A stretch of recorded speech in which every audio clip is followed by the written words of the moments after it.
Hello and welcome. I'm so glad you're here with me today. Before we begin our journey together, take a moment to find your seat comfortably. Close your eyes if that feels right for you. Just breathe in and breathe out. Feel the weight of your body supported by the earth beneath you. You are safe here. You are exactly where you need to be. Today, I want to invite you on a journey, not just through words, but through movement itself. We're going to explore something that has been practiced for thousands of years across cultures and continents. The idea that movement is not merely physical exercise. It is spiritual practice. It is meditation in motion. It is a path back to ourselves.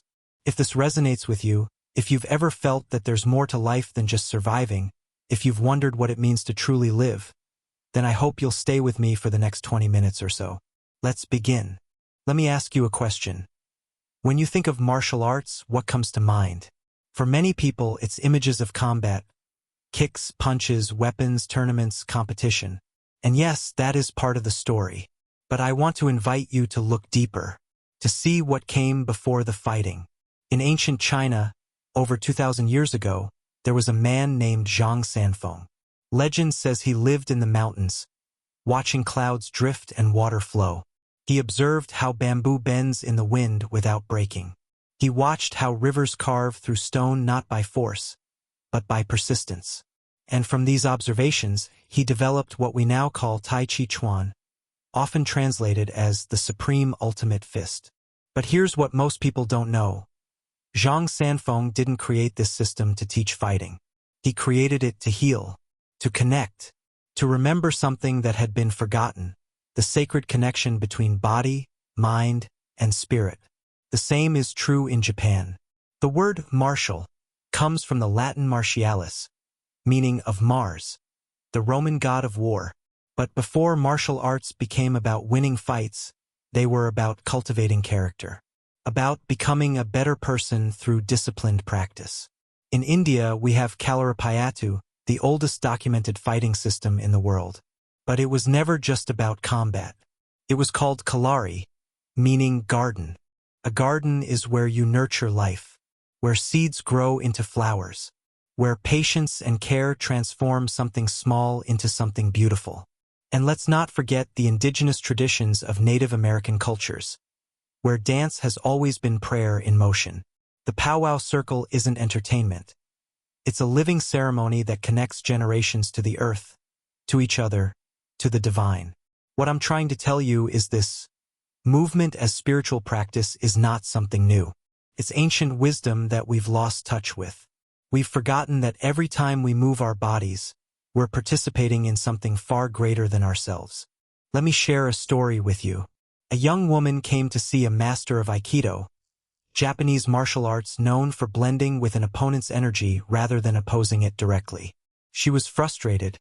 She told him, "I practice every day," she said, "but I still feel disconnected from myself.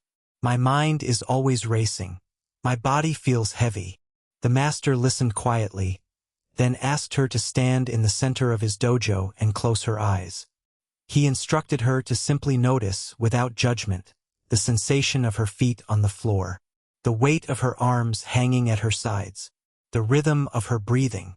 "Feel your breath," he said gently. "Not as something you're doing, but as something that's happening through you." She did what she was told, and slowly something shifted. Her shoulders dropped, her jaw unclenched. For the first time in years, she felt present. This is what happens when we move with awareness. When we stop treating our bodies like machines to be used and start seeing them as temples to inhabit. Think about it. How often do you walk through your day without really walking? How many times have you sat at a desk for hours, your body stiff and disconnected from the life flowing through it? We've become so focused on where we're going that we've forgotten to be here, right now, in this moment. Movement practice teaches us something profound. You cannot separate mind from body. They are not two things working together. They are one thing experiencing itself in different ways. When your body is tense, your mind is anxious. When your breath is shallow, your thoughts scatter. But when you move with intention, when you breathe deeply and consciously, you begin to heal both at once. This is why martial arts masters speak of moving meditation. They're not saying that movement replaces stillness.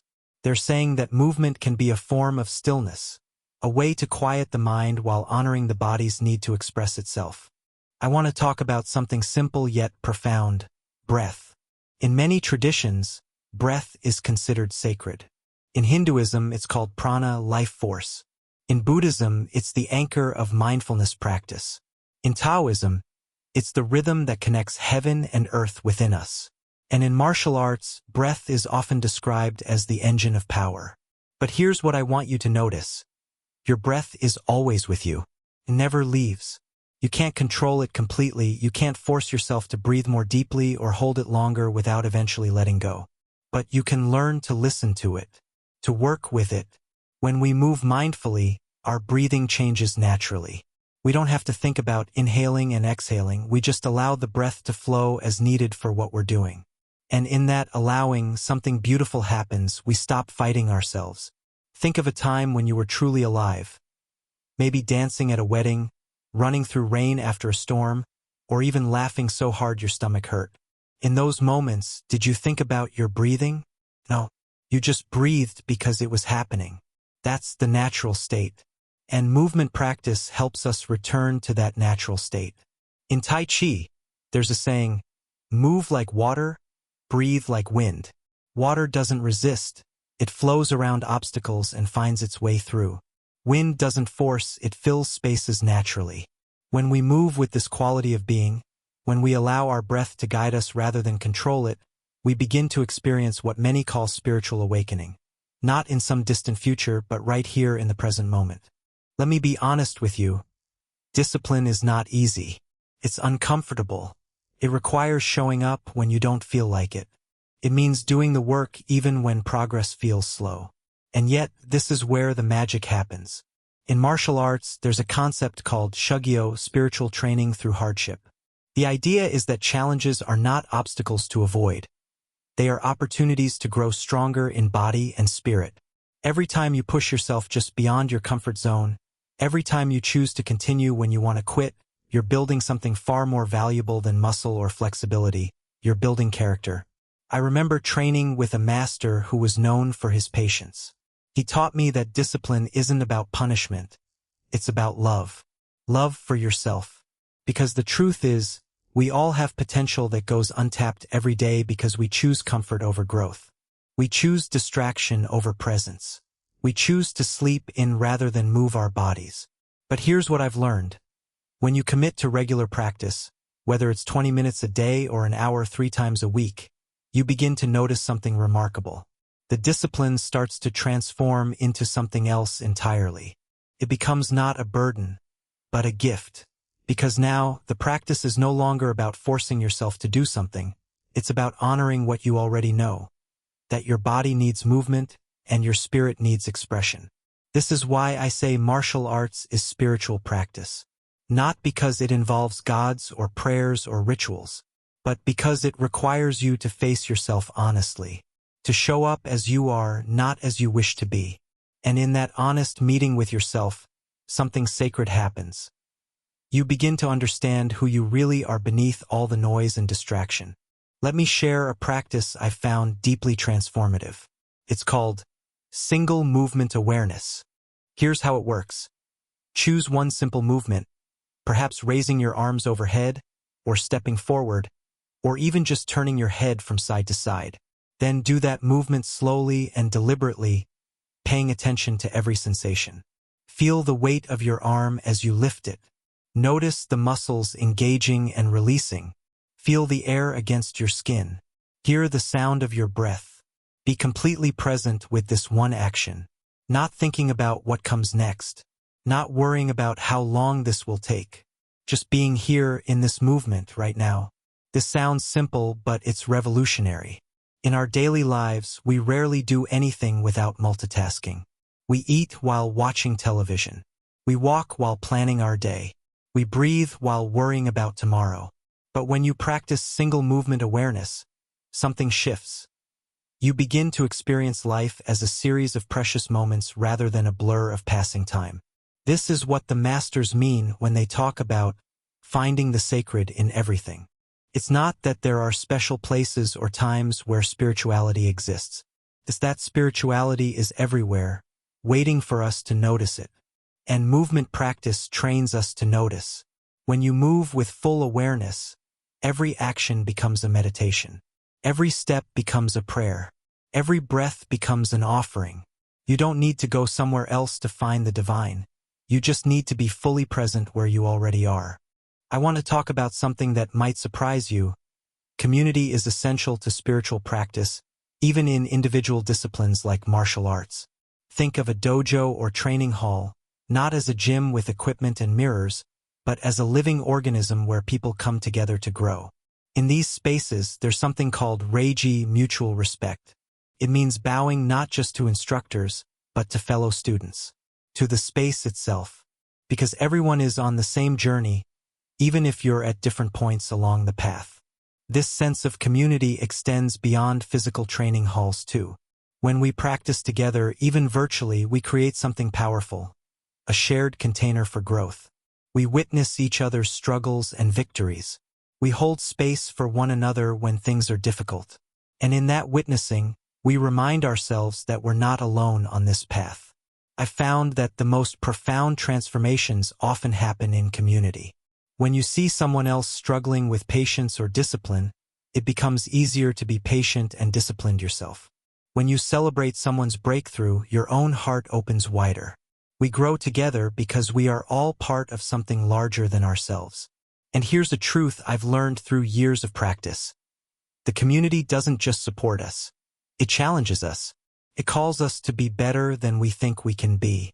Not out of competition or judgment, but out of love and shared purpose.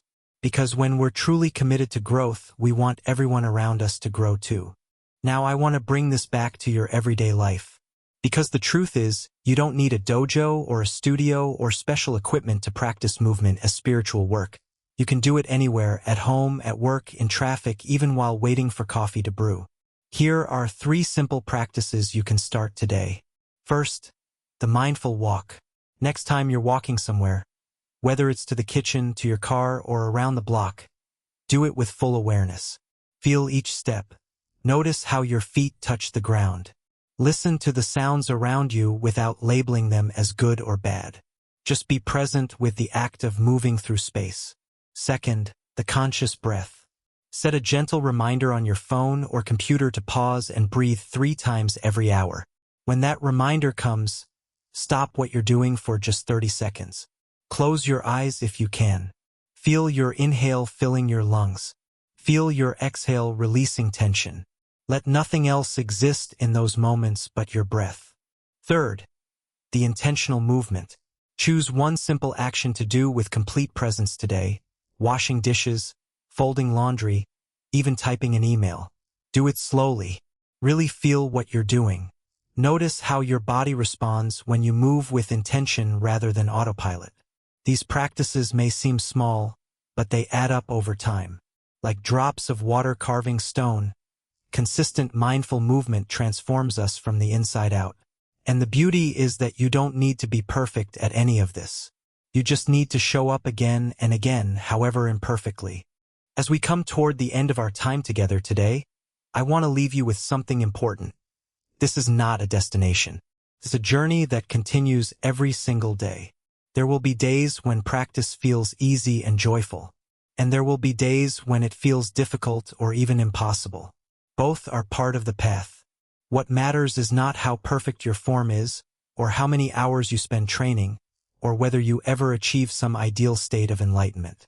What matters is that you keep showing up, that you honor your body with movement and your spirit with awareness, that you remember again and again that you are more than your thoughts, more than your struggles, more than the stories you tell yourself about who you should be. You are already whole. You are already enough. And every time you move with intention, you're reminding yourself of that truth in a way no words ever could. So I invite you, take what resonates from this conversation and carry it forward. Whether you pick up a martial art, join a dance class, start walking more mindfully, or simply breathe differently today, you are participating in something ancient and sacred. You are continuing a lineage of people who understood that movement is prayer, that the body is temple, that life itself is practice. And I want to thank you for being here with me on this journey. Thank you for allowing yourself to be vulnerable enough to explore these ideas, to question your assumptions, to perhaps try something new. Because growth requires courage. And you've shown that today by simply showing up. Before we close, I want you to take one more moment with me. Find a comfortable position. Sitting or lying down is fine. Close your eyes if it feels right, and let's just breathe together for a few moments. In and out, in and out. Feel the rhythm of life moving through you. You are alive, right now, in this moment. That is enough. That is everything. When you're ready, gently open your eyes. Take one more deep breath in, and let it go slowly. And I invite you to carry this awareness with you today, to move through your day not as a passenger, but as a conscious participant in the sacred dance of being alive. Thank you for listening. Thank you for trusting me enough to share this journey with you. If what we've explored resonated with you, please consider sharing this video with someone who might benefit from it too. And if you'd like to continue exploring these ideas, I'll be posting more content about mindful movement and spiritual practice in the coming weeks. Until next time, move well, breathe deeply, and remember, every step is sacred, every breath is prayer, and you are never alone on this path. I wish you peace and inner calm.